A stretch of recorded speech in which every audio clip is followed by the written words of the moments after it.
बिस्मिल्लाहिर्रहमानिर्रहीम। अस्सलाम वालेकुम वरहमतुल्लाहि वबरकातुहू।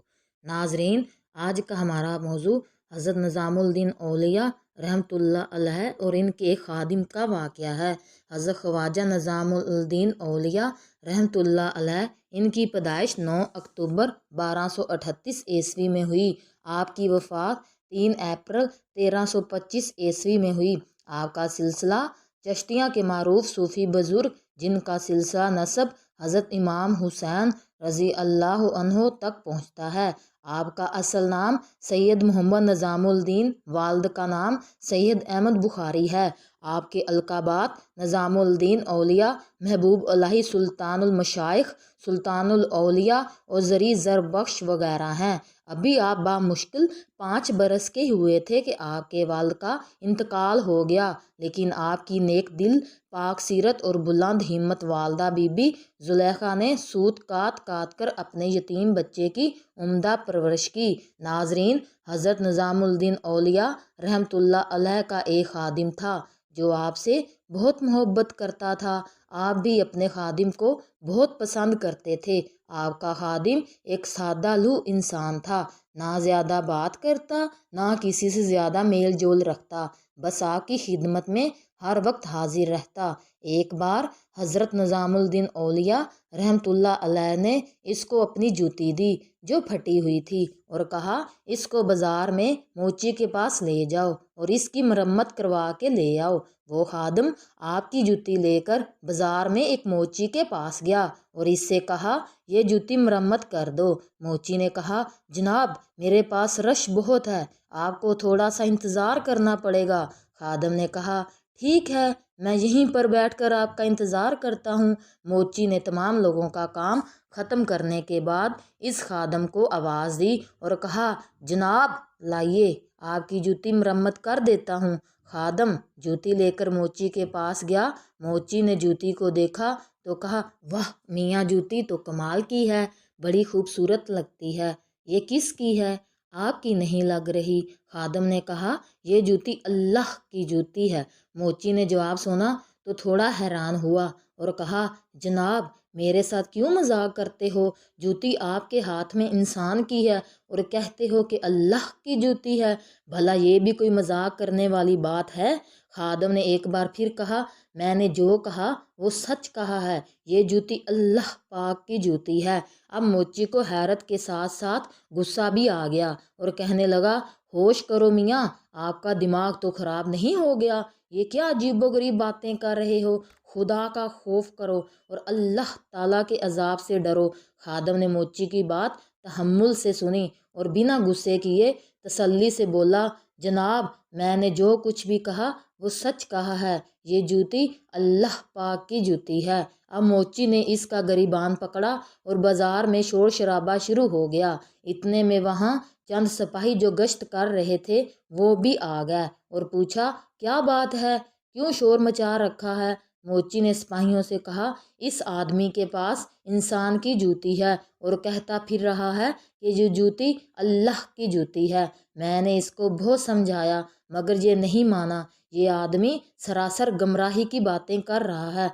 भला अल्लाह की ज़ात को जूती की क्या ज़रूरत है? नाउज़ बिल्ला, क्या अल्लाह पाक जूती पहनते हैं? सिपाहियों ने मोची की बात सुनी तो खादम से कहा, हाँ भाई, क्या जो कुछ मोची ने कहा वो सच है? खादम ने कहा कि हाँ, ये बात सच है, ये जूती अल्लाह पाक की जूती है। नाजरीन, फिर सिपाहियों ने कहा खादम को कि क्यों भाई अपनी जान के दुश्मन बने हो? तुम्हें पता भी है क्या ये शरीयत का दौर है और काजी की अदालत है? अगर तुम्हारा मामला बादशाह और काजी तक पहुंच गया तो तुम्हारा सर उतार दिया जाएगा। आप साफ साफ बताओ, ये जूती किसकी है? अगर इस बार भी वही जवाब दिया तो बादशाह के पास ले जाएंगे। तो आपने फिर कहा कि ये जूती अल्लाह पाक की जूती है। अब सिपाही भी आग बगोला हो गए और इसको पकड़कर बादशाह के दरबार में ले गया। जब इसको बादशाह के सामने लाया गया तो सिपाहियों ने बादशाह को तमाम सूरत हाल से आगाह कर दिया। बादशाह भी सुनकर हैरान हो गया और इससे पूछा, हाँ बताओ, सिपाहियों ने जो कुछ भी कहा क्या वो सच है کہ تم یہ کہتے ہو کہ تمہارے ہاتھ میں جو جوتی ہے وہ اللہ کی جوتی ہے۔ خادم نے کہا کہ ہاں، یہ جوتی اللہ پاک کی جوتی ہے۔ بادشاہ نے غصے میں کہا، کیا تم نہیں جانتے تمہاری یہ گستاخی تمہاری جان لے سکتی ہے؟ اگر قاضی کی عدالت میں تمہارا فیصلہ گیا تو اس گستاخی کی وجہ سے تم کو سزائے موت ہو جائے گی۔ خادم نے کہا، بادشاہ، اگر میرا سر قلم کرنا ہے یا مجھے جو بھی سزا دینی ہے، میں اپنی بات پر قائم ہوں اور ہر سزا کے لیے تیار ہوں۔ ناظرین، بادشاہ نے سپاہیوں سے کہا، مجھے اس پر ترس آ رہا ہے، خام خواہ اس کی جان چلی جائے گی۔ ایسا کرو کہ اس کو شاہی مہمان خانے میں ٹھہراؤ، اس کی خوب خدمت کرو۔ لگتا ہے بڑا لمبا سفر طے کر کے آیا ہے اور تھکاوٹ کی وجہ سے اس کا دماغ بھی ٹھیک طرح سے کام نہیں کر رہا۔ آج رات اس کو شاہی مہمان خانے میں ٹھہراؤ، اس کی اچھی طرح دیکھ بھال کرو۔ کل اس کو قاضی کی عدالت میں لے آنا، تب اس کا دماغ اپنی جگہ آ جائے گا۔ خادم کو مہمان خانے میں ٹھہرایا گیا، اس کی بہت خدمت کی گئی۔ صبح ہوئی تو اس کو قاضی کی عدالت میں پیش کر دیا گیا۔ لوگوں کا ہجوم جمع ہو گیا۔ اس کو کیا سزا ہوگی؟ بادشاہ نے قاضی سے کہا، جناب، یہ آدمی مجھے پاگل لگتا ہے۔ یہ ہاتھ میں انسان کی جوتی لیے پھر رہا ہے اور کہتا ہے کہ میرے پاس اللہ کی جوتی ہے۔ قاضی نے جب بادشاہ کی بات سنی تو خادم سے کہا کہ ہاں بھائی، یہ میرے ہاتھ پر کیا بندھا ہے؟ خادم نے کہا، آپ کے ہاتھ پر گھڑی بندھی ہے۔ قاضی نے پھر پوچھا، وقت کیا ہو رہا ہے؟ خادم نے کہا، جناب 12 بجے ہیں۔ قاضی نے کہا، یہ بندہ پاگل تو نہیں، اس کی عقل بالکل صحیح ہے۔ ناظرین، قاضی نے پھر پوچھا، کیا یہ سچ ہے کہ تمہارے پاس ایک جوتی ہے اور تم کہتے ہو کہ وہ اللہ کی جوتی ہے؟ خادم نے جواب دیا کہ جی ہاں قاضی صاحب، میرے پاس جو جوتی ہے وہ اللہ کی جوتی ہے۔ اب مجمع منتظر کہ قاضی کیا فیصلہ سناتا ہے۔ اس سے پہلے کہ قاضی کوئی فیصلہ سناتا، حضرت نظام الدین اولیاء رحمۃ اللہ علیہ اپنے اسی خادم کو تلاش کرتے کرتے اس جگہ آ گئے۔ یہاں دیکھا کہ لوگوں کا ہجوم ہے اور قاضی کی عدالت لگی ہے۔ آپ بھی اس مجمع میں شامل ہو گئے۔ جیسے ہی قاضی نے آپ کو دیکھا، احتراماً اپنی نشست سے کھڑا ہو گیا اور کہا، جناب، آپ میری نشست پر بیٹھ جائیں۔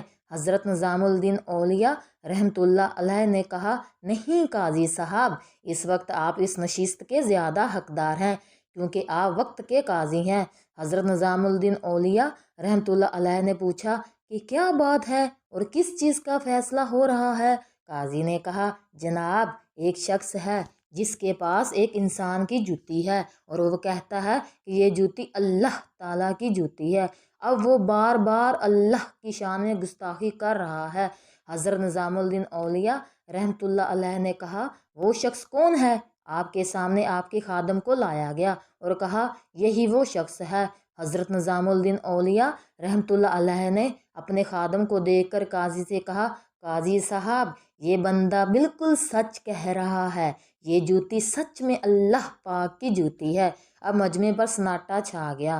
ہر کوئی حیران کہ حضرت نظام الدین اولیاء نے بھی اس کی بات کی تصدیق کر دی۔ قاضی نے کہا، حضرت، میں کچھ سمجھا نہیں۔ حضرت نظام الدین اولیاء رحمۃ اللہ علیہ نے کہا کہ قاضی صاحب، کیا آپ نے قرآن پاک نہیں پڑھا؟ قرآن پاک میں اللہ تعالیٰ فرماتے ہیں کہ زمین و آسمان کے درمیان جو کچھ بھی ہے وہ اللہ کا ہے۔ اب اگر آپ اس جوتی کو زمین و آسمان کے درمیان سے نکال سکتے ہیں تو پھر یہ آدمی جھوٹا ہے۔ اگر اس جوتی کو زمین و آسمان کے درمیان سے نہیں نکال سکتے تو یہ آدمی سچا ہے، کیونکہ زمین و آسمان کے درمیان جو کچھ بھی ہے وہ اللہ کا ہے۔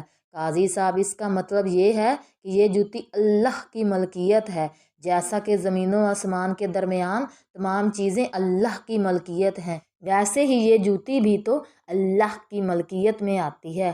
حضرت نظام الدین اولیاء کی بات ناقابل تردید تھی۔ قاضی صاحب حیرانگی سے حضرت نظام الدین اولیاء رحمۃ اللہ علیہ کو دیکھنے لگا۔ آپ نے کہا، قاضی صاحب، آپ اس آدمی کو نہیں جانتے۔ یہ شخص اللہ کی یاد میں، اللہ کی محبت میں اس قدر ڈوبا رہتا ہے، یہ جدھر بھی دیکھتا ہے اس کو اللہ ہی اللہ نظر آتا ہے۔ یہ ایک سچا عاشق ہے، اس کو اپنے حال پر چھوڑ دیں۔ حضرت نظام الدین اولیاء رحمۃ اللہ علیہ اپنے خادم کو لے کر واپس آ گئے۔ नाजरीन, कहते हैं इश्क इलाही वो इश्क है बेशक जिसमें इंसान डूब जाए तो फिर इसको दुनिया में कुछ नज़र नहीं आता सिवाय अल्लाह की ज़ात के। अल्लाह के औलिया की ज़िंदगी पढ़िए, सहाबाई किराम रिजवानुल्लाह अलीम अजमैन की ज़िंदगियाँ पढ़िए, वो सब अल्लाह की मोहब्बत में डूबे हुए थे। हज़रत बिलाल हबशी रज़ी अल्लाह अन्हा के कलम में रस्सी डालकर मदीना की गलियों में घसीटा जाता था। इनके सीने पर गर्म पत्थर रखे जाते और जिस्म के नीचे गर्म कोयले बिछा दिए जाते और कहा जाता अब बोलो, तो आप कहते अल्लाह अल्लाह, आहत आहत। यही वो इश्क था जिसमें वो इतना डूबे थे कि उन्हें तकलीफ़ महसूस ही नहीं होती थी।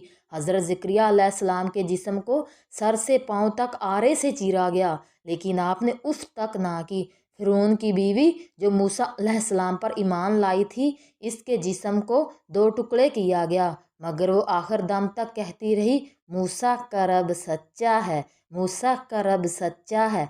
नाजरीन, अल्लाह पाक हम सबको अपनी मोहब्बत अता फ़रमाए, आमीन। नाजरीन, अगर आज आपको हमारा पैगाम अच्छा लगा हो तो हमारे चैनल को सब्सक्राइब करें और लाइक करें। जज़ाक अल्लाह।